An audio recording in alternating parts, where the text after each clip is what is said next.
Thank you, Nolan, and thank you to all of you who have come out tonight for what promises to be a most interesting discussion that I would like to see look forward rather than back. When discussing UNRWA on its 60th year since its creation, one can go in a variety of directions. There is a major historical debate revolving around the creation of this agency, revolving around the origins and causes of the Palestinian refugee issue. And it's a debate that occupies the attention of academics throughout the world. But it's not a debate that I think would be helpful for us to do tonight. And I think all of our panelists would agree that it would be far more interesting if we focus our attention on the period ahead, particularly in a week in which the search for peace in the Middle East seems to be generating more attention and more interest. This is the 60th year since the UN Relief and Works Agency was created. And whereas we normally wish an agency a happy birthday and a long life, by its very mandate given to it in its originating resolution, this is an agency that is supposed to go away at some point, because the Palestinian refugee issue is supposed to be resolved at some point. And so we will be looking tonight at issues surrounding the resolution of the Palestinian refugee issue.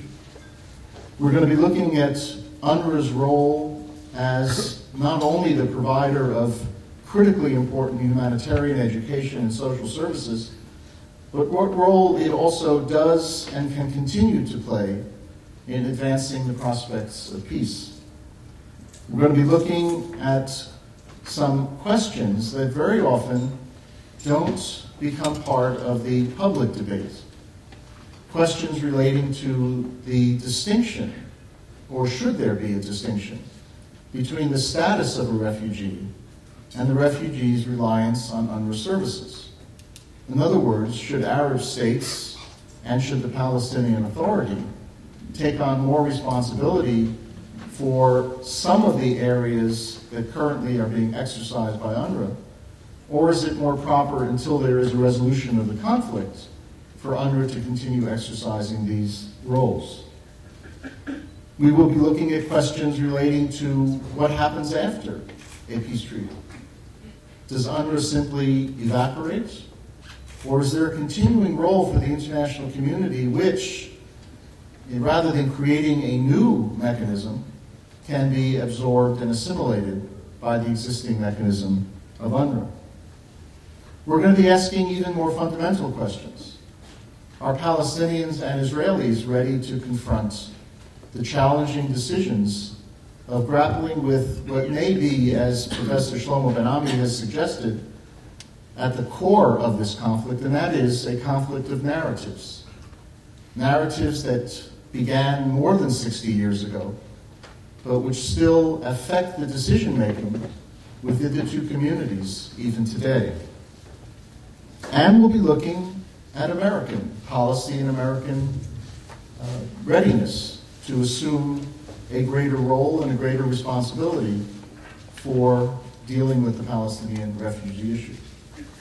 Now, in America, they say you are what you drive, and since I drive a hybrid, I will be a hybrid moderator participant tonight, not only introducing our speakers, but also contributing in the course of our discussion. And as Nolan suggested, we very much look forward not only to the presentations of our three panelists, but also to the questions that you raise, which I will repeat later, should be in the form of questions.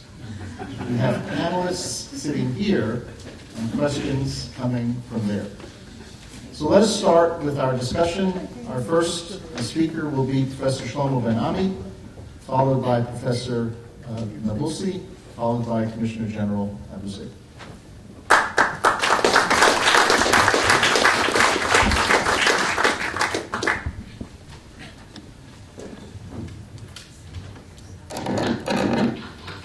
Good evening. I must start with an apology. I do not really consider myself to be an expert on Palestinian refugees.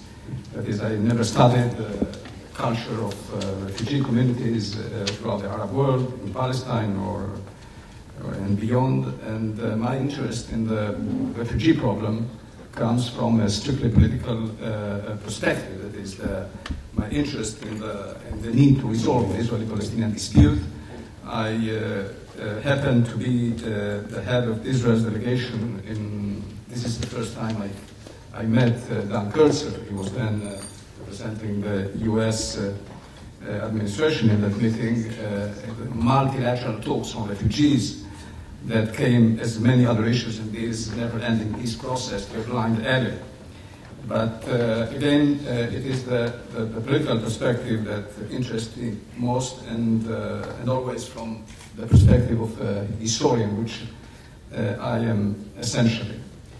Now, in 1948, the Palestinians became a disinherited people. They lost their land and saw the promise of a state of their own being thwarted by poor leadership and by the incompetence of the Arab armies. But land, real estate, and political independence were only one part of the legacy of the 1948 war. Another was the chapter of human suffering, the ordeal of a nation. The war of 1948 was the Palestinian Nakba, the disaster, of which the dismemberment of the Palestinian community and the mass exodus of its members was the major tragedy. The Israelis preferred to see the birth of the Palestinian refugee problem, as Ben-Gurion put it, as showing with overwhelming clarity which people is bound with strong bonds to this land. The Palestinian exodus was then that of a rootless community, and therefore was the ultimate vindication of the Zionist claim of exclusive ownership of Eretz Israel, a Jewish monopoly on the history of this land. The Arab exodus was, as no other than Moshe Sharet, who was the most dovish statement in these years, had put it, a momentous event in Jewish history. And the Arabs, he said, must get used to the fact that their wish to return is a lost cause. And indeed this, Israel's formal rejection of the refugees' claim for return, a position that remains intact to this day, rather than the expulsion and the dispossession, that is the real defining moment of the conflict. For the flight of refugees, even their dispossession, has throughout history always been a concomitant of war. And in many cases they were allowed to return once the hostilities ceased. The novelty this time lay in the refusal to even consider their return. On moral grounds, one could of course convincingly defend the case for the repatriation of refugees. But this was out of the question in a historical and political context. The new state could by no means reconcile its existence and national development with the return of the dispossessed refugees. And this continues to this very day to be a central bone of contention in the conflict. Renan's definition of a nation applies indeed to both Palestinians and Israelis. He wrote that suffering in common unifies more than joy does. Shared grievances are the critical constituent of national memories. A nation is a large-scale solidarity constituted by the feeling of the sacrifices that one has made in the past and of those that one is prepared to make in the future. For the Palestinians, past suffering and the memory of the Nakba has become a vital ethos, a defining principle of their national identity, their unifying collective dream. For the Israelis, it was and continues to be anathema, utterly irreconcilable with the survival of the Jewish state. Moreover, the popular ethos of Israel's war of independence, as cultivated over the years, chose to ignore entirely that particular part of the struggle against the Palestinians fighting for their lands and rights. It focused instead on the heroic stand of the tiny Jewish community in Palestine against the invading Arab armies. The Israelis chose to repress the memory of their war against a dispossessed, autochthonous Palestinian community claiming national rights, and preferred the ethos of the struggle against foreign and supposedly superior invading armies. Israel as a society suppressed the memory of its war against the local Palestinians because it could not really admit that the noble Jewish dream of statehood was stained by a major injustice committed against the Palestinians. When the war was over, the Palestinian problem practically disappeared from the Israeli public discourse. It was conveniently defined as one of refugees or infiltrators. There was no Israeli-Palestinian conflict, hardly a Palestinian plight. This was submerged into one single issue, the Arab-Israeli conflict. Israel, however, was not always negative and rejectionist. At the 1949 Lausanne Peace Conference, for instance, it eventually agreed to the repatriation of 100,000 Palestinian refugees. But this was almost by force of habit, rejected out of hand by the Arabs as too little. The Arabs clearly missed here an opportunity to call Israel's bluff, if a bluff it was. But this was to be a distinguished characteristic of the Arab-Israeli conflict. The minimal requirements of the parties for a settlement fell always desperately short of meeting each other's vital conditions. An Israeli-Palestinian peace will have to integrate the constituent ethos of the parties, or the narratives of the parties. Zionism is twofold. It is about demography, in gathering the exiles in a viable Jewish state with as small an Arab minority as possible, and land.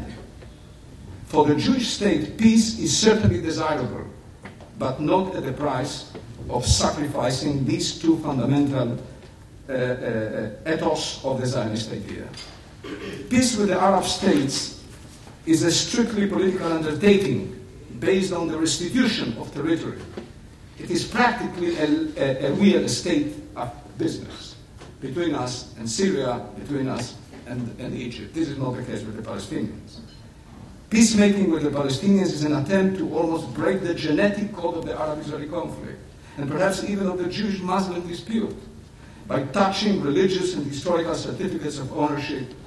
In this context, Israel's obsession that it be recognized by the Palestinians as the homeland of the Jews, as a Jewish state, and the Palestinians' steadfast insistence on the right of return of the refugees, and indeed of Israel's acknowledgement of the role it played in their dispossession and dispersal, are the true faces of this conflict and of the abortive attempts to solve it so far. Not real estate, but the question of the narrative. More than about land and borders, this conflict is about the clash of the Jewish law of return and the Palestinians' claim for the right of return. Statehood and borders are, of course, important, but these were not the issues that wrecked the Camp David Peace Summit. Analyzing the reasons for the summit's failure, Akram Haniya, one of Arafat's closest men in that presidential retreat, wrote, "At Camp David, we intended to make the Israelis face the tribunal of history, face the victims of their crime and sin. Israel wanted to silence forever the voice of the witnesses of the crime and erase the proof of the Nakba," he wrote. In other words, the Israelis came to Camp David, and indeed this entire peace process, with a false assumption that the summit is about the creation of a Palestinian state through the end of the occupation of Gaza and the West Bank in 1967, but discovered that the Palestinians focused on 1948, on the issues of 1948. They wanted to see the cosmic injustice they suffered at the hand of the Zionists in 1948 being redressed. This definitely strengthened the Israeli suspicion that the Palestinians were still and are still deeply immersed in the quest for an impossible justice, with state building being a secondary priority, and that they still refuse to assume the moral legitimacy of the existence of a Jewish state. Now, the resolution of this conflict, so central to the stability of the Middle East and to the well-being of its peoples, would acquire its definite legitimacy, and hence Israel's quest for a Palestinian pledge of finality of claims and end of conflict could be satisfied only if the historical plight of the refugees, which is in effect the ultimate source of legitimacy of Palestinian nationalism, is addressed in conjunction with the territorial deal. That is, a Palestinian state within the borders of 1967. Throughout, the Palestinian national movement has been more about vindication and justice than about finding a territorial solution. Seen from the perspective of the Palestinian tragedy of refugeeism, the loss of a homeland, long years of dispossession, homelessness and exile, and the deprivation of personal and national rights, the Palestinian ethos of vindication is fully understandable. However, frequently and tragically, peace is not about justice. Certainly not about absolute justice. It is about stability. Therefore, addressing the plight of the refugees means not only putting in place practical measures of resettlement and compensation that by the very nature of the existing political constraints can by no means be based on an automatic concept of return, but perhaps more importantly, it calls for a moral compensation by Israel.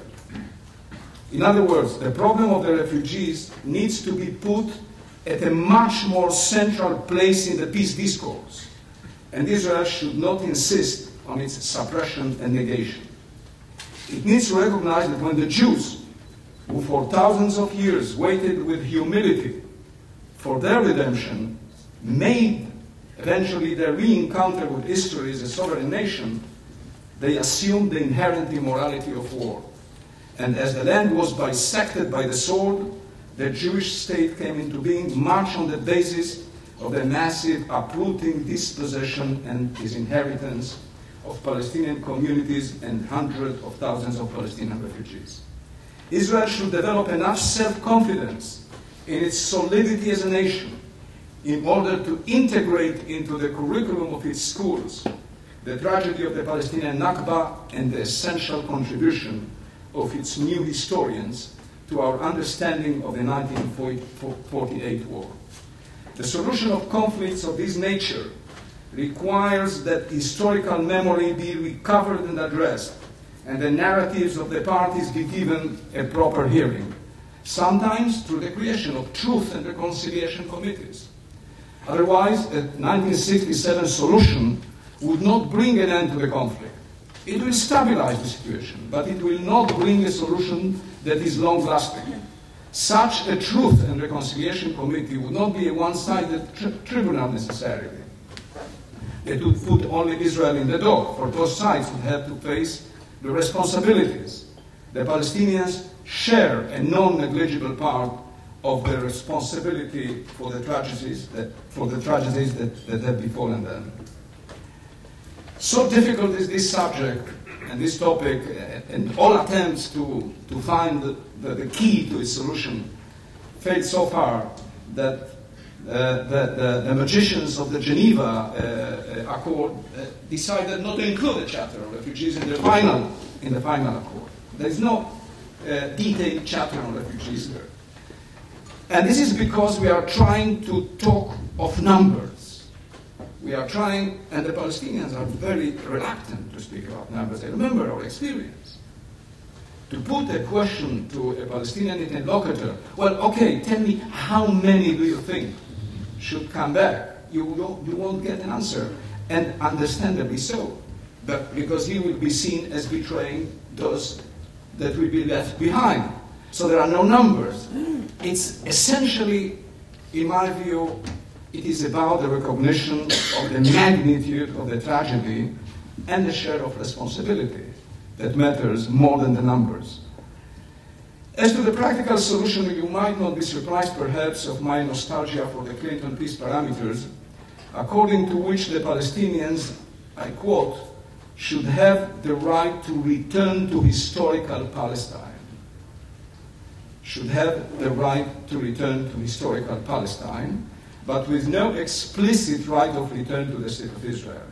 They could be admitted to Israel in limited numbers and on the basis of humanitarian considerations, but Israel would retain its sovereign right of admission. Refugees could be settled, of course, in unlimited numbers, not only in the West Bank, but also in those areas within the State of Israel that would be handed over to the Palestinians in the framework of land swaps. In addition, a multi-billion-dollar fund, etc. This is all very well known, and I hate to speak about it because I don't believe that this is the issue. Oddly, it was Prime Minister Netanyahu who, by his request, the Palestinians recognize Israel as a Jewish state, who opened the 1948 file and brought the quest for peace back to its fundamentals, where the question of the refugees is bound to play a central role. This is especially significant precisely because it happens at a time when the Palestinian Authority seems to be superseding the diaspora-based emphasis of the Palestinian national movement, and under the inspiration of Prime Minister Salam Fayyad, seems to be endorsing a political philosophy and practice based on the centrality of state building within the territorial confines of the West Bank. It is as if the voice of the diaspora is being silenced in Palestine. Conspicuously, the recently elected PLO Executive Committee, in the past consisting mostly of representatives of the Palestinian diaspora, has today only one member of the diaspora, or two. Okay, I bow to the knowledge of the expert, but it doesn't change the thesis, does it? Okay. That is, I know one, this guy Sultan Abu El-Naim from Lebanon, right? Now, that is a very revealing development, in my view, for the difference between the Palestinian culture of diaspora and that of the Zionists, lied in that for the former, that is for the Palestinians, the diaspora was throughout the beating heart of the Palestinian cause and the focus of decision-making for the whole national movement. The Palestinian community, or Yishuv as it were, was weak and almost irrelevant in the evolution of the movement. In the case of Zionism, it was the other way around, with the Yishuv being the beating heart of the movement and the focus of decision-making, while the diaspora was there as a backup, the provider of political and financial support. Fayyadism, the philosophy of Salam Fayyad, is about the Zionization of the Palestinian national movement, for it relegates the diaspora to a secondary position. Fayyad's definition of a recent clash between Hamas and Fatah in Qalqilia as a Palestinian altalena is a most revealing expression of Salam Fayyad's drive to emulate Zionism's way to state building, or in state building. In this peace process, the Israelis always wanted to concentrate on the issues of 1967, as I explained when we came to Camp David. And the Palestinians went back to those of 1948. It now looks as if now the roles have been inversed. The Palestinians focus on West Bank issues, and in a preemptive attempt to remove from the negotiating agenda the contentious refugee problem, the Israelis have raised the issues of 1948 through Netanyahu's call for the Palestinians to recognize Israel as a Jewish state. Netanyahu's call for the recognition of Israel as a Jewish state is nothing more than a call to the Palestinians to apply the right of return within the borders of the Palestinian state, not in Israel. If a Palestinian state is to be created, thus run the argument, it is not in order that its exiles be gathered in a neighboring state. It is as if precisely when Israel managed to domesticate the Palestinian national movement by forcing it to emulate the Zionist way to statehood, that is, abandon its revolutionary ways and focus on state and economy building, that the Israelis are those who insist to draw back the Palestinians to the fundamentals of the conflict. But Fayyad does not really resonate in the Palestinian diaspora. And in spite of the rise of Fayyadism, the Palestinians did not give up on the right of return. The decisions taken in the last Fatah convention are very explicit in the question of refugees. They say, we need to invest every effort to implement the right of return of the refugees and the right for compensation. Fatah sees it vital to maintain the refugee camps throughout the Arab world until the day that their plight is resolved. It is therefore necessary to stick to UNRWA, says the Fatah conclusion, as the international reference and to secure a recognition of the existence of the plight of the refugees until they return to their homes and cities. All this, in my view, can be understood in the context of political maneuvering. Otherwise, it is, I'm afraid, sheer rhetoric. I trust that any sober Palestinian leadership has assumed by now that the real return of refugees to Israel is utterly out of the question. And the rhetorical promise of a return to the abandoned house and to the olive tree is just that, rhetorical. The Palestinians cannot hold the stick at both ends, claim before the whole world their endorsement of the two-state solution, and call for the right of return at the same time. The Fatah resolution is right to continue relying on UNRWA, but this is understandable when it comes to the case of the refugees in the Palestinian diaspora, less so when it comes to those living today in the occupied territories and in areas controlled by the Palestinian Authority, that is in the lands of the future Palestinian state. That these hundreds of thousands, if not millions of Palestinians should be kept in a status of refugees within a parallel system of education, health, and social services, rather than be integrated into the fabric of Palestinian life, only helps keep alive the myth of return. What we have here is then a PA that is developing a new political strategy that might have long-term strategic implications, but at the same time, it negates the concept of bisecting the land between two peoples through the insistence on the right of return. One, I insist, cannot ignore the political rationale of the right of return as a moral core, and possibly also as a negotiating, bargaining position. Neither Israelis nor Palestinians in this conflict, in this process, are free of contradictions. After all, Israel continued for years to build settlements that stifled the living space of the Palestinians under occupation, while calling at the same time for a peace deal based on two states. The Israelis would have to dismantle many of these settlements, just as they did in Sinai, if peace is to be made. Hence, so long as a real peace deal with dignity is not offered to the Palestinians, one should not be surprised at their being so careful from betraying the real sources of legitimacy of their cause, the ethos of return. Nor should we be surprised that if a 1967 Salam Fayyad state emerges before the refugees' dignity has been restored, they will challenge it and deny it any legitimacy.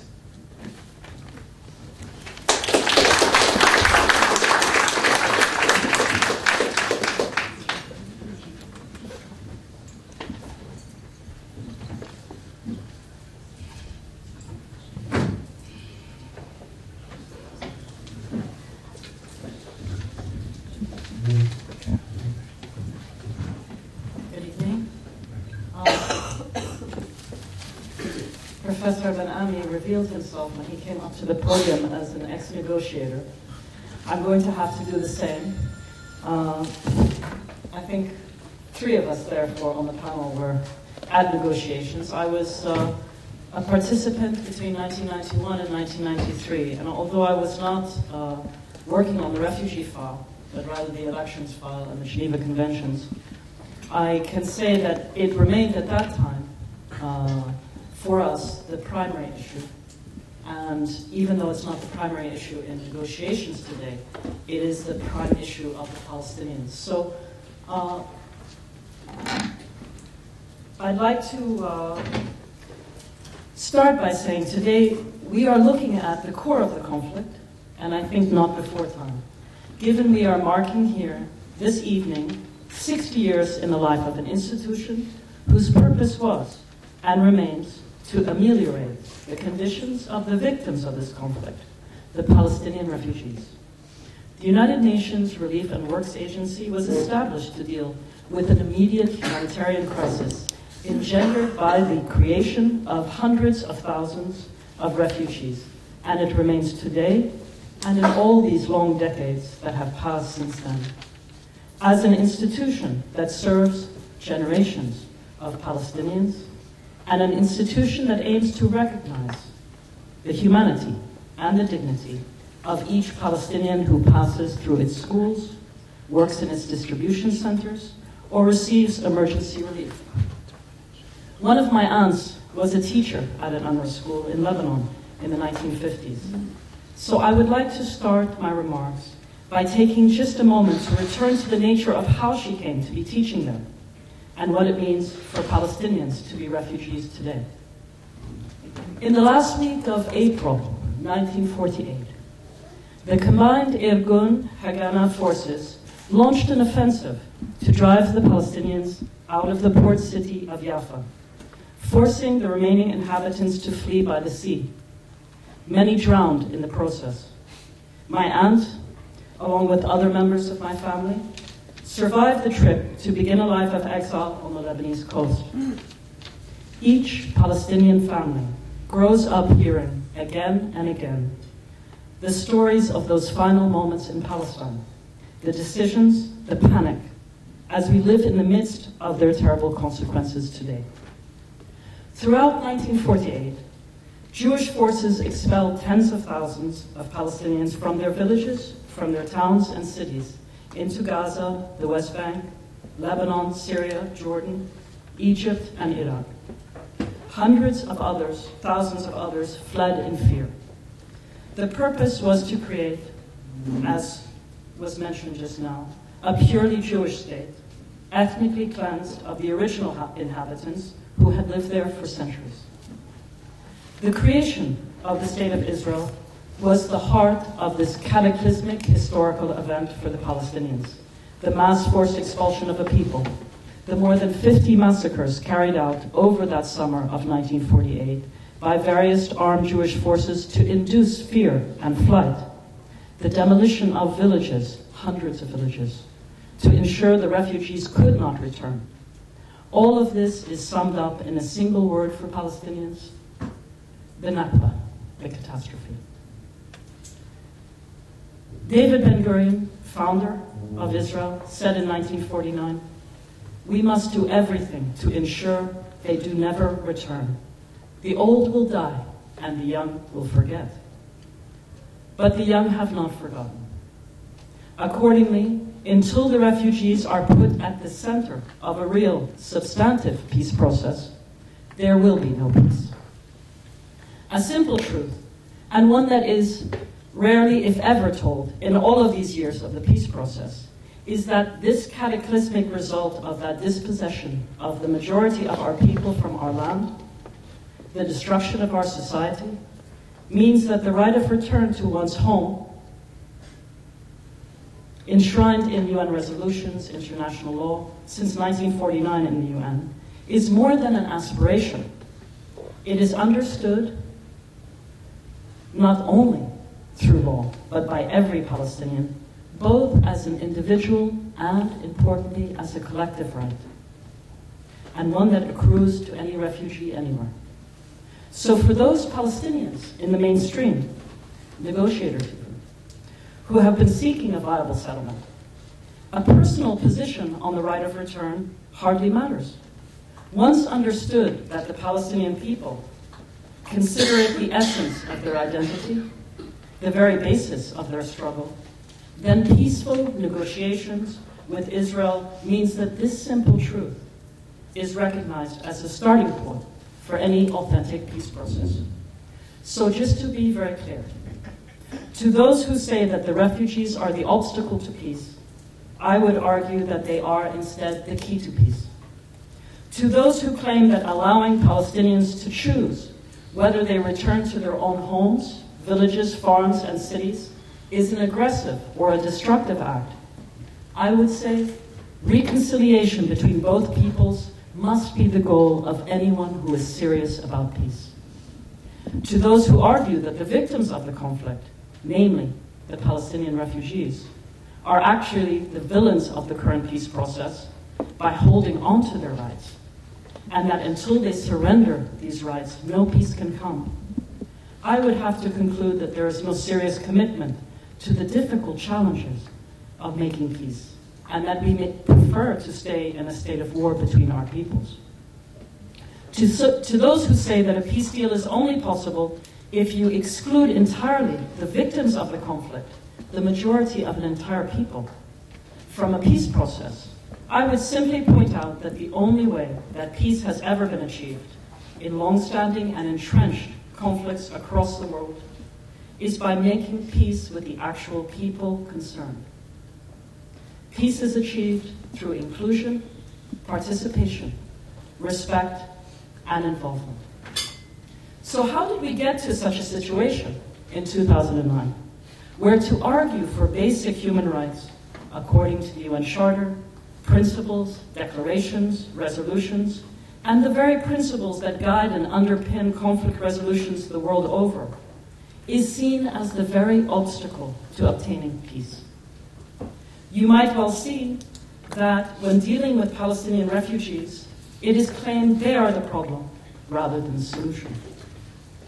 So to explain, advocating Palestinian refugee rights is characterized like this as a direct result of the last decade and a half of international peacemaking, where the issue of the Palestinian refugees, the very core of the conflict, was dropped entirely from the peace process. This central issue for Palestinians is understood only in apocalyptic and existential terms, signifying to the average Israeli the destruction of Israel. The Oslo framework for resolving the refugee problem was presented as the pragmatic, realistic solution, and those who sought to disagree or even to rectify, change, or address its flaws were seen as dangerous, foolhardy. They were jeopardizing the deal. A peace process marketed as pragmatic, highly technical, and bound by the constraints of a scientific framework was riddled with illusions, utopianism, and I would argue a false universalism. A key part of the Oslo arrangements were simply to shelve the hard issues, including the core of the original conflict, to a later date, known as final status. It relied upon a methodology drawn from conflict resolution literature, which promoted confidence-building measures to be introduced in incremental steps. Yet, as we have now all seen, incrementalism has not meant incremental improvement on the contours or the substance of the refugee problem, but rather incremental disrepair, neglect, and above all, a growing intransigence. And above all, there is a growing ignorance on this issue, especially amongst and within the wider policy community of the Middle East peace process. It has also, as we have seen, led to a radical deterioration on the ground with a view to settlements, land expropriation, or, and indeed, above all, refugees' conditions, whether in the West Bank and Gaza or elsewhere. We have only to look to Iraq, to Lebanon, but also to the fate of over 8 million Palestinian refugees in several other countries, many living in the most harsh and precarious existence. The Oslo process also sought, more quietly, to undermine the international legal standards that have underpinned the Palestinian refugee case, and to lower expectations of the refugees in the quest for them. Instead, it has done the opposite. Meanwhile, it has raised expectations of the Israelis to an impossible threshold, so that even mainstream and left-wing Israeli commentators were sincerely shocked when the refugee issue returned to the table as a matter that had to be substantively addressed. They had been led to believe, falsely, that it was a closed file and that the refugees would disappear off the map when they disappeared off the negotiating table. The Israeli reaction at Camp David, which Professor Van Ami mentioned, of course, in 2000, can best be understood in light of this common understanding fostered by the Oslo process. Nothing had been done in the years of Oslo to start educating the public. I'm not speaking about educating the Palestinians here. Nothing had been done to start educating the public on what the state of Israel might look like if some of the refugees were to choose to return to their homes. Nor did Oslo bring the refugees into the peace process.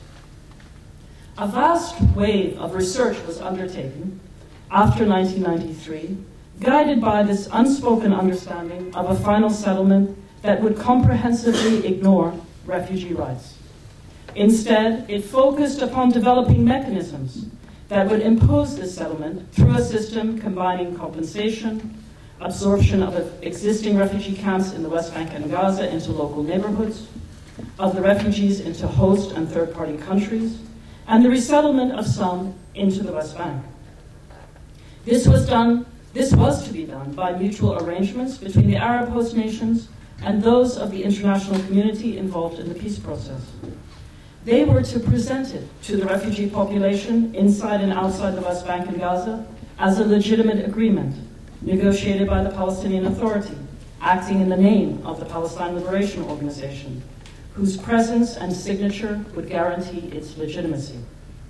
The refugees themselves were assessed, surveyed, quantified, classified, tested, and their living standards, housing conditions, economic and social interests became the objects of study. The refugees themselves were nowhere to be found in this process. This policy approach has absolutely no chance of succeeding for many reasons. Let us begin and remain and finish upon the most central of them. The most important reason it will not work is quite plainly not a single Palestinian constituency accepts it in any form. It is entirely unrepresentative of the Palestinian body politic, both refugees and non-refugees, and this is easy enough to establish. So, accordingly, the Palestinian people will continue to respond to these attempts by the only means left to them. They will protest, they will resist, they will rise, they will articulate their reality, their identity, their essential quality as human beings, and the demand to be treated with respect. So, it has been wildly utopian to think one can ignore an entire people because it was awkward, unfortunate, inconvenient, and did not fit into the political arrangement agreed by the major players. Unfortunately, the attempt to avoid these commonplace actualities on the ground has created many more problems than it sought to address over the last 15 years. But the continuing cost of ignoring the reality and basic rights of the victims of this conflict will create an even greater disaster in the coming months. So, 60 years on from the creation of UNRWA, I hope we find it is time to finally abandon these tired and bankrupted frameworks that have contributed to this impasse and led us here today. If we are sincere in our desire for peace between our two peoples, we are obligated, we are responsible to address this experienced daily tragedy of the Palestinian refugees with imagination, with creativity, with compassion, with dignity, and above all, with a common humanity. Thank you.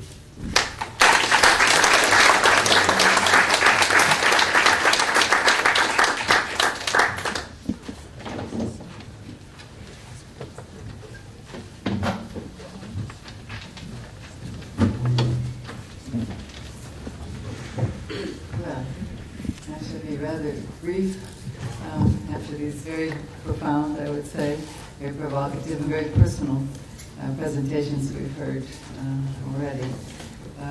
I'll speak from a very simple, very practical, very operational point of view as the Commissioner General of UNRWA, and having worked with these Palestine refugees for the past 9 years and worked with them not just refugees as refugees who needed our assistance and protection, but with our 29,000 staff as well, most of them are refugees. So learning from this point of view. Much of what I would say in a much simpler way will reinforce some of what has been said both by Dr. Benami and Dr. Nabulsi. But this is my way of going about saying what I feel the refugees would want to say to all of you tonight. I certainly agree with what Karma has said, that resolving this 61-year-old plight of Palestine refugees remains of critical importance to anyone who seeks peace and prosperity in the Middle East. And of course, I'm very honored to be part of this distinguished panel, and especially grateful for Ambassador Kurtzer for agreeing to be our mediator and moderator. And it will be a mediator, I think, as well. And this chance really to reflect on our efforts toward a resolution of the battle for Palestine refugees and to consider some of the present opportunities for them. UNRWA's purpose is to serve as the humanitarian and the human development needs of Palestine refugees until a just and lasting solution is achieved. UNRWA is not asked to search for durable solutions for the refugees, nor is it charged with assisting mediation of the settlement. Our mandate is non-political, yet we do bear witness to the refugee condition, and in this capacity we seek to bring their perspectives to light. We have a duty, we believe, to remind the international community of the need to resolve the underlying causes of conflict, some of which we've heard about now. Just some general points on the peace process. The credibility of the peace process, again, I think, as Karma has indicated, in the past have been called into question, not just by refugees, because they were perceived to be exclusive enterprises. These kinds of perceptions have evolved because most of the negotiators, even of the peace process, have not even been refugees, even among the Palestinians. And this leads to a cynicism and a distrust among the sections of the Palestinian community who perceive themselves to be, and probably are in many ways, excluded. So it's, I think it's natural that such an atmosphere is complicating the task of peacemaking. And implementation of a peace deal would be especially difficult in an atmosphere of this alienation and division. Achieving a negotiated settlement would just be half of the battle. The task of ensuring the broad consensus and support for any agreement's terms would present formidable challenges, again, as Karma has indicated. This is why I have called over and over the past few years for the inclusion of the major Palestinian constituencies, and that means including the refugees, to a process that provides representation to these refugees, or in some ways, otherwise ensures that their voices and their concerns are meaningfully reflected.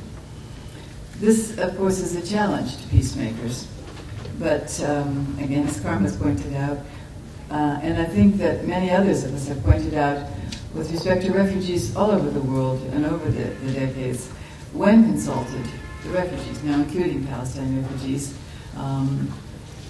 refugees demonstrate a very great capacity for articulating their own needs and thinking very pragmatically about how their rights and interests may be satisfied.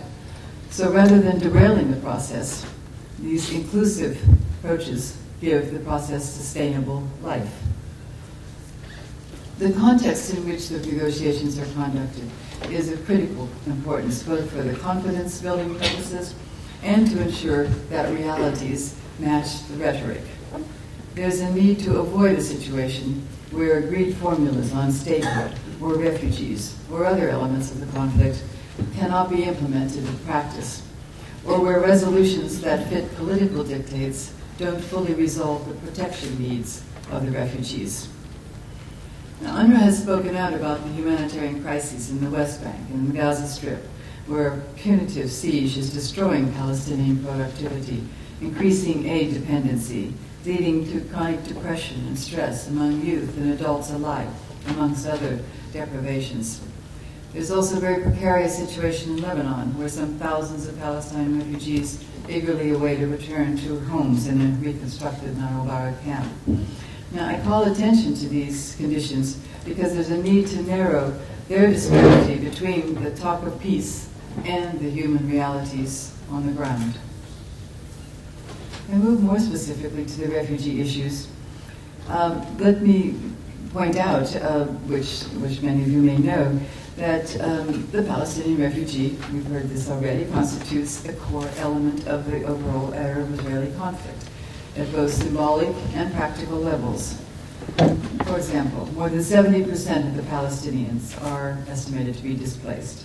4.6 million persons are registered with UNRWA as Palestine refugees in Jordan, Syria, Lebanon, and the occupied Palestinian territory. Refugees make up around 46% of the population in the occupied territory, with more than 60% of the population holding the status of refugee in the Gaza Strip alone. We've already said over and over, 61 years have passed since the refugees' original flight. The majority of them remain stateless and without remedies for their suffering or their losses. And despite relative stability for a portion of the refugees, notably those in Jordan and Syria, they and the others continue to function without their continuing exile being addressed and therefore in a suspended state of existence. The question must be asked whether leaving them and their interests aside, as Karma has also said, as a permanent status issue to be resolved at another time, can serve the cause of peace. Today, we face the challenge of building a viable peace which includes the Palestine refugees. Part of this challenge is to address refugee expectations. Universal norms for all other refugees provide that refugees should be allowed to make informed choices in exercising peace options. This is the essence of durable solutions, the durable solutions for all refugees around the world and over the decades. Palestine refugee expectations appear to be centered on the principle of choice and on the need for dignified solutions. But listening to refugee voices and enabling choice are not just a matter of principle, but of practical value for a sustainable process. And on UNRWA, the effective humanitarian and human development assistance that UNRWA provides is vital to creating the positive conditions that can enable a peaceful process. UNRWA's programs of primary education, primary health care, and relief interventions have helped Palestine refugees achieve self-reliance despite unsettled and often violent circumstances. UNRWA has in this manner played a stabilizing role in the region for the past 60 years. Its activities are also contributing to enabling individual refugees and their families to make the most of the choices that may be offered to them in the context of a peaceful resolution of the conflict. In addition, refugee skills and experiences can be harnessed to positively contribute to Palestinian nation-building efforts. Those that advocate for Palestine refugees, including UNRWA, have at times, and many times, come under criticism. And sometimes the discourse of peace has hovered at this level of high abstraction, neglecting the human dimensions at issue and often avoiding questions of principle and international legality. Yet the promotion of international norms and human rights is not inconsistent with humanitarian missions or to the cause of peace and stability. And as a UN organization, UNRWA sees human rights advocacy as a part of its responsibility to ensure the well-being of the refugees, including leading up to and during the negotiation process. The discussion on refugees and the peace process should also include a meaningful discussion on UNRWA's potential contributions to implementing a peaceful settlement. Ultimately, UNRWA will play whatever role is asked of it by member states. Its current roles are multifold in functional terms, as the agency provides a comprehensive set of humanitarian and development services in the educational, health, relief and social services, microfinance, and infrastructure sectors. Following the peace agreement, it's envisaged that the need for these services will continue for a certain period of time as the context shifts.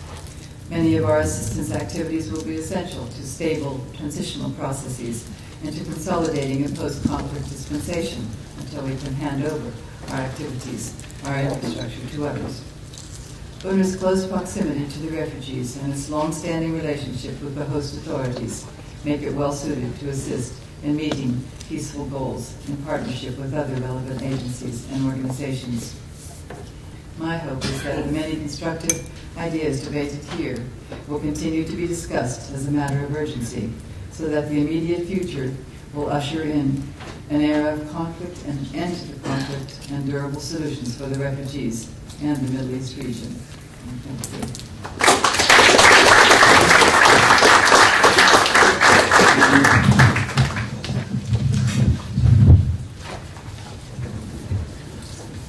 you. Given the sensitivity and depth of what you've just heard, the smartest thing a moderator can do would be to step aside and allow you to think a great deal about the issues that have been exposed. They also will tell you why 37 generations of Kurtzers who had full heads of wavy hair ended when I chose diplomacy as a profession and worked on the Mideast peace process for 30 years. As I introduce the question and answer period, the next phase, I do want to say a word about diplomacy, which some have argued is the second oldest profession. Whenever communities and people have interacted, there's been a need to find ways to deal with problems other than through violence and war. And that's required human interaction in ways that disaggregate problems and deconstruct problems and find very often mechanical and sometimes even mechanistic solutions to the deep human, moral, legal issues that divide people. And what you've heard tonight is a perfect set of examples why diplomacy has had such a difficult challenge in confronting the issue of Palestinian refugees. Diplomacy has tended over the years, including in bilateral talks between Israelis and Palestinians, in multilateral talks, as Professor Ben-Ami noted, in the 1990s in particular. I had the privilege at that time, in fact, to chair the American delegation to the Refugee Working Group in the first multilateral efforts ever to try to come to grips with this problem. But what diplomats found then and continue to grapple with today is the fact that we don't have a way of dealing with the depth and sensitivity and core of the problems that were described this evening. In fact, it is not difficult to develop ideas that relate to the economic, humanitarian, social service needs of people in distress. It's not even difficult to work out a real estate arrangement in which two people vying over the same land can find a way to share that land for the betterment of both. But it has been impossible to deconstruct this issue in a manner that meets the national narratives, as it was called, the ethos, the historical perceptions of justice and injustice that each side holds about itself and about the other. The American government is no stranger to this issue and has also been no more successful than anyone else in trying to put together practicable, workable, diplomatic ideas for moving this issue toward a resolution. And it's for that reason that the American government and other governments have tried their hand at the mechanical, at trying to find ways in which perhaps meeting the minimum requirements, the human requirements, rather than the moral, ethical, national narrative requirements, may go some distance to solving this problem. And the answer so far has come up short. So you've heard now three brilliant expositions of this issue from not just three perspectives, but from a round robin of perspectives. And I now open the floor to your comments, which I would like to see phrased in short questions, if possible. So why don't we have one microphone? Why don't we start here? I would ask also that you stand and identify yourself briefly. I'm David. I had a question for the entire panel. Since the Palestinians have exercised governmental authority over Gaza since 2005, what are the reasons why the camps are not dismantled and the refugees integrated into Palestinian society? Okay, we'll take a couple of questions and then we'll turn to the panelists.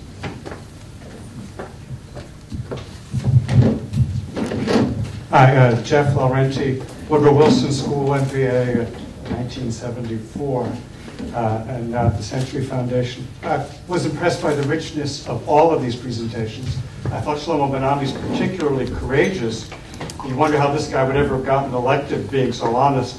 But all of them were extraordinary. I couldn't help but think that we have had in Europe a peace settlement in which the Germans expelled from Prussia and Silesia and Sudetenland weren't repatriated.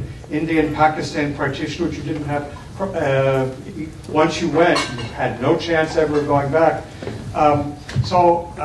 It isn't necessarily obvious that it has to be under international norms expected there would be a complete right of return. So let me ask for Karen and Korma on the one hand, how eager are the old, much less the young who've never seen the orange groves of Jaffa they had heard about from their grandparents, how eager would they be actually to move into an almost entirely in-your-face Jewish city or town? What is the actual readiness or insistence on moving into what would be a very alien and presumably unwelcoming society? And then to Shlomo Ben-Ami, the other side of that, where on the Israeli political spectrum today can you find anyone willing to say, yes, we have to recognize that there is some right, some injustice that has to be addressed, and incorporate diaspora at the negotiating table, and some right of return, whatever percentage, has to be accepted. Okay, let's take one more. I really would like to see a woman ask a question. I don't have any biases here.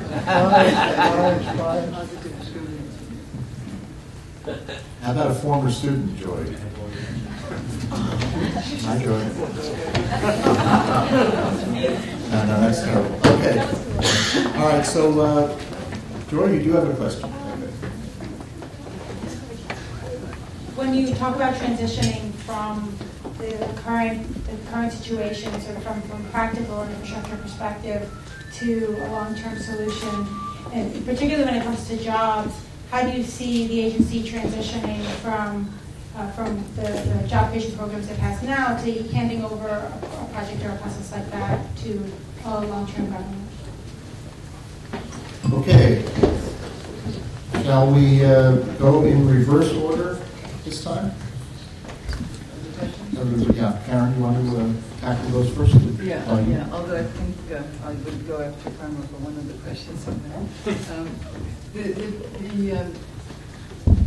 The way UNRWA has functioned over all of these decades is to work, as we call it, in harmony and coordination with the local authorities, so that in each of the countries where we work, we use the school curriculum of that country.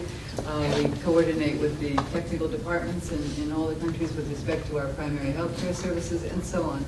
So although we have this very large infrastructure which would have to be put to work if we were going to follow up on a peace process and follow up the choices that the refugees will make, all of these things will be handed over to the local authorities wherever they are. Our staff would be absorbed if they stayed in the places where they were, or wherever they went back to, or repatriated to, whatever. So it's all part of things that we are contemplating, thinking about, debating internally, not even debating, just planning for internally for one day when this will all happen. We don't see this as a problem. We need to remind people, though, that UNRWA won't end the moment that there's a peace process that's agreed upon, but that it will be around for a couple of years to do this very transitioning and handover and so on. I'll go back to the first question and leave the second one. On the camps being integrated, I think you're talking about when the Israelis left Gaza. We won't need to go into some kind of discussion perhaps tonight, but of course Gaza is still completely occupied. It's completely closed, it's completely surrounded. There's only one crossing that goods are allowed to come in, and then only a very few list of goods is allowed in, that sort of thing. And again, just to remind it, I didn't say it, which I usually remind people that, the Palestinian refugees throughout the region, only a third of them live in camps. Most people are integrated in an economic sense. Most refugees are self-reliant. They take care of themselves. So the same thing even in Gaza and even in Lebanon. Only half of the refugees in each of those places lives in the camp. So it's not a question of integration. It's not a question of whether the people are in or out of camps. They still remain refugees according to the refugee definition of Palestine refugees until there is a peace solution and they are given the choice, until there's a political solution to their problem.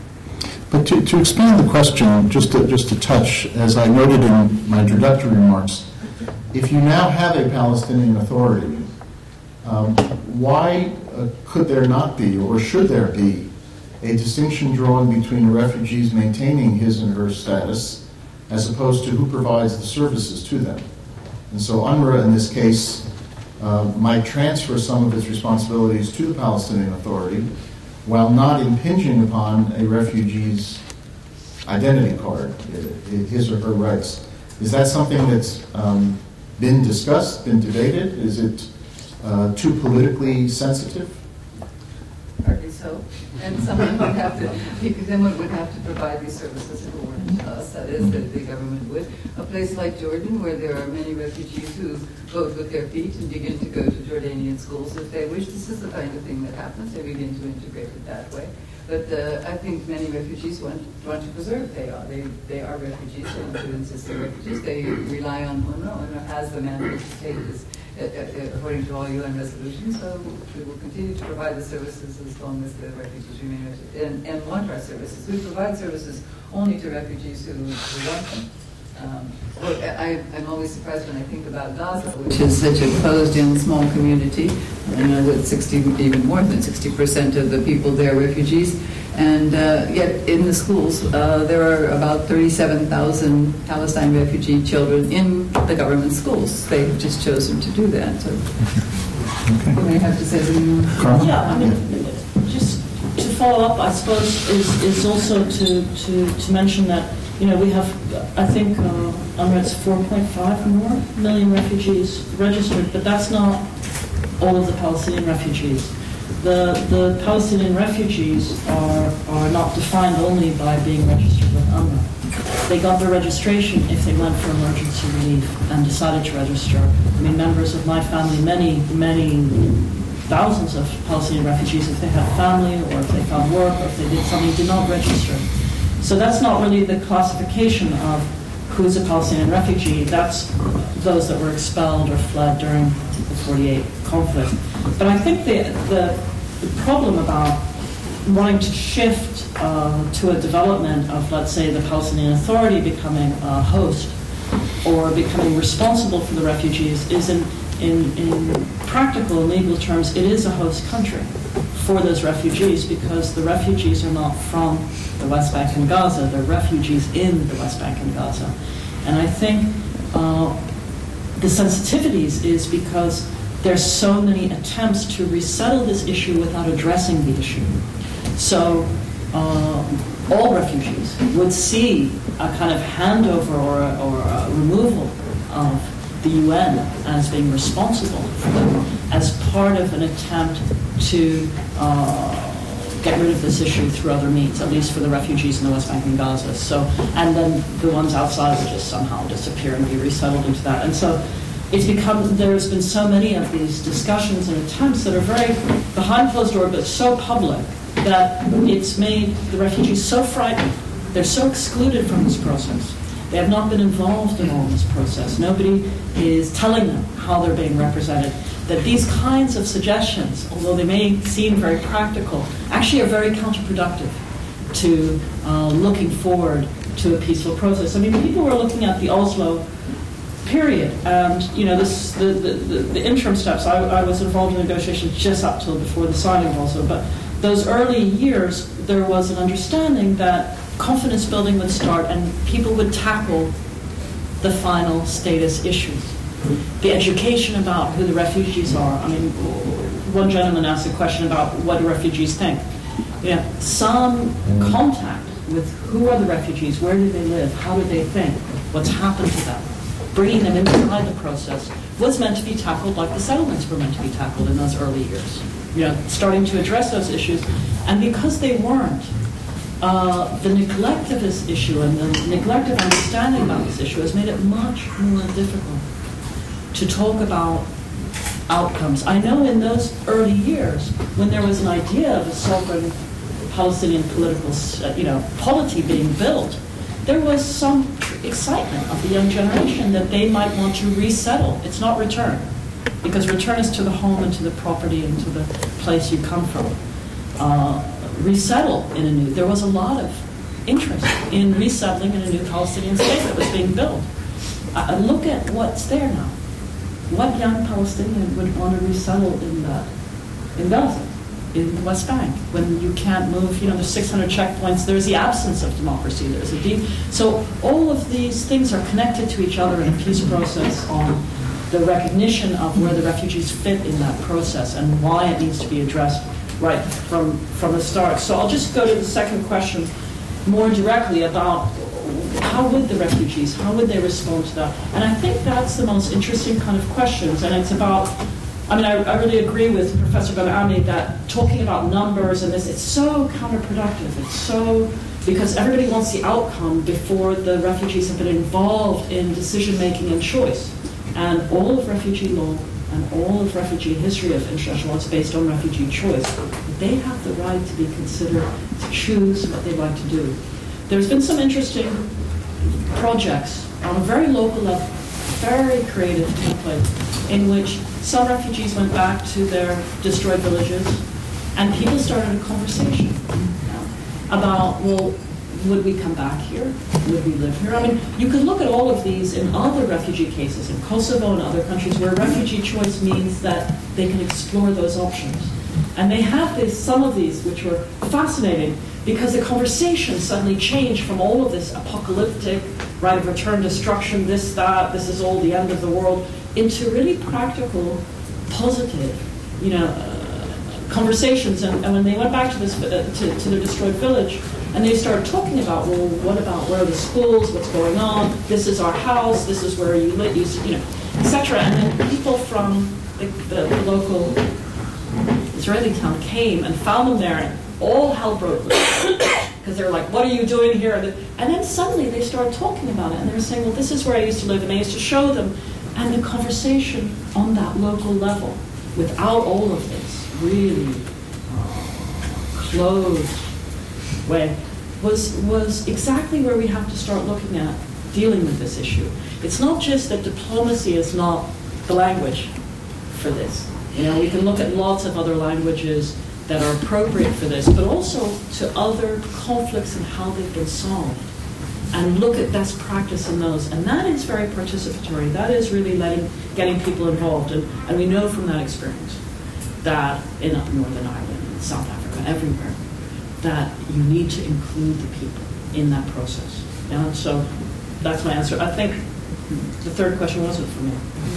Right. Shlomo? Yeah. I think that the question about Gaza is rather misplaced, because indeed the part of the answer was given as to the continuous condition of siege and occupation. You can argue that the status of the Gaza Strip hasn't really changed formally.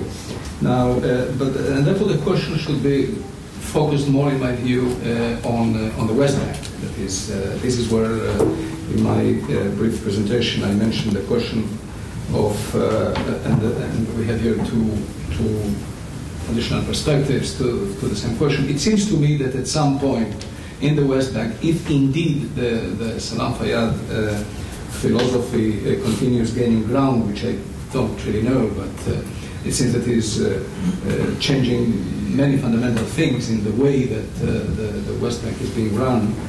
He might get to that point as well. But what is happening here is something extremely interesting, in my view. There are processes that we can analyze but don't really control.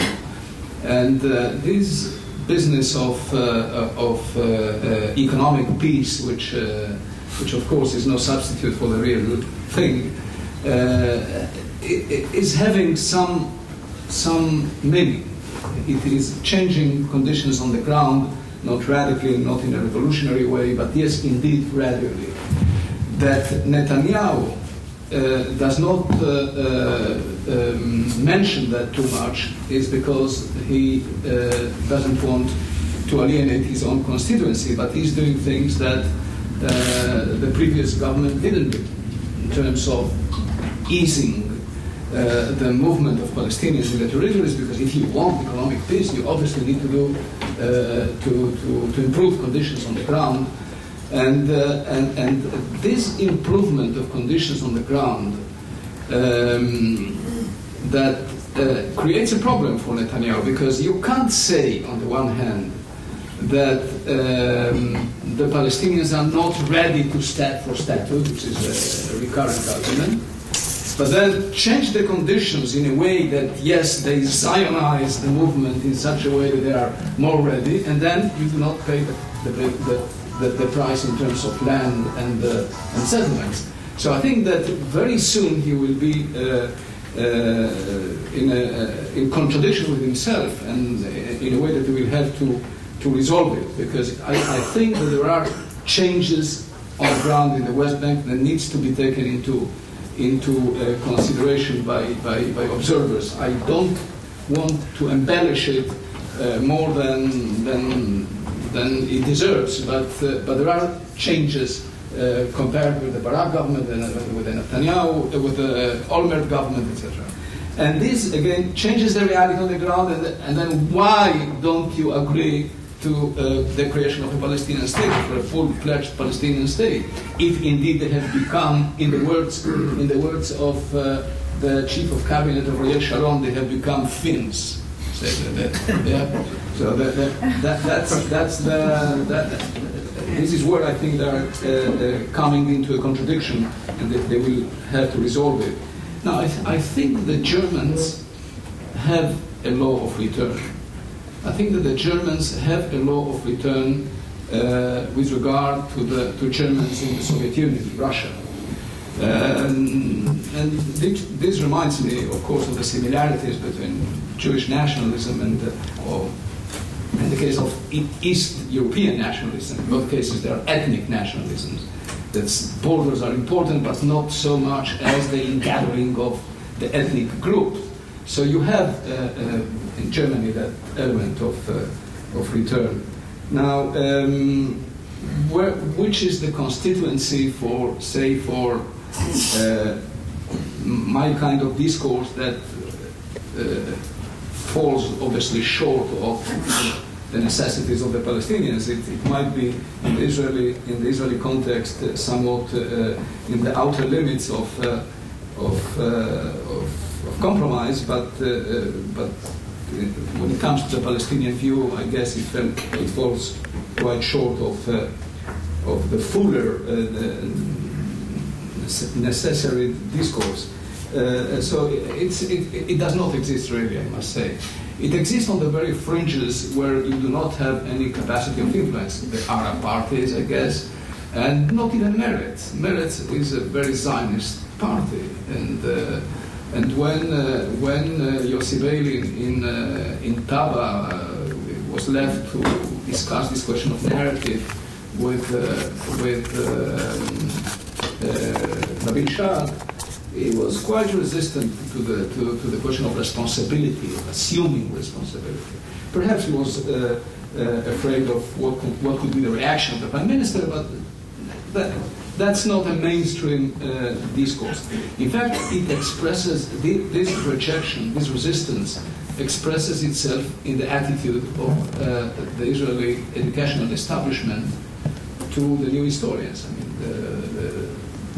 Limor Livnat, the Minister of Education under Sharon, thought that this is a capital sin to introduce any teachings that come from the lessons taught by the new historians into the curriculum.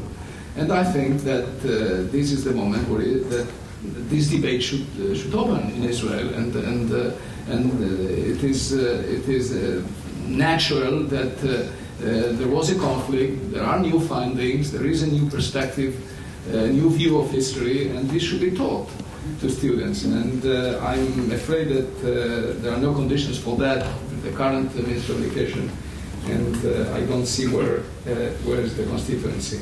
Now, in terms of numbers, since you mentioned the question of numbers, I think that, again, it's not numbers but categories. The Palestinian negotiators were always very sensitive to the question of the refugees in Lebanon.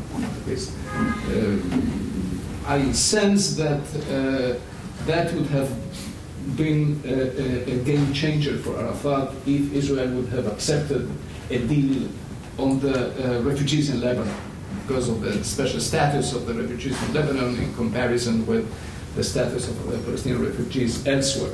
So this is really a bleeding wound in terms of the conditions of the refugees. And I guess that if we could have come with a constructive solution to the question of the refugees in Lebanon, this might have been, from the perspective of the Palestinian negotiators, something that might have solved to them a problem, since they were not willing to address the question in terms of numbers. I think that you are right that there is no representation of refugees, and I happen to be involved in a very remote conflict in South America, when the victims of the militias there, and they came to the conclusion that the whole peace process is meaningless if you do not involve the victims in the process. So I think that this is something that does not exist, but within the Palestinian polity, you find people much more open to represent the plight of the Palestinians than others. For example, Abu Mazen himself. This idea that you just mentioned was mentioned to me first time by Abu Mazen.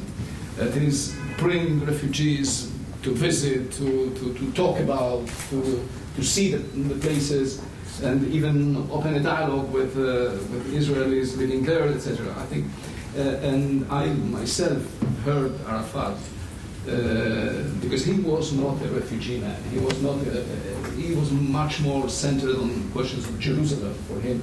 I heard him, and I was struck by his attack to Abu Mazen when he told him in my presence, "Leave me alone with your refugees." I mean, Arafat was not interested, or at least not as much as others, like Abu Mazen, with the question of refugees. For Arafat, peace was not the return of the refugees. For Arafat, peace had much more to do with the creation of the Palestinian state and with Jerusalem and the holy sites and what have you. But again, this is a point that does not exist as powerful as it should exist. I fully agree. One more point, perhaps, that I should mention, the question of compensation. I think that if Israel would be ready to address the question of compensation and its participation in compensation by using there is a special agency in Israel that deals with the so-called property of the absentee property. That is, to use these properties as part of the compensation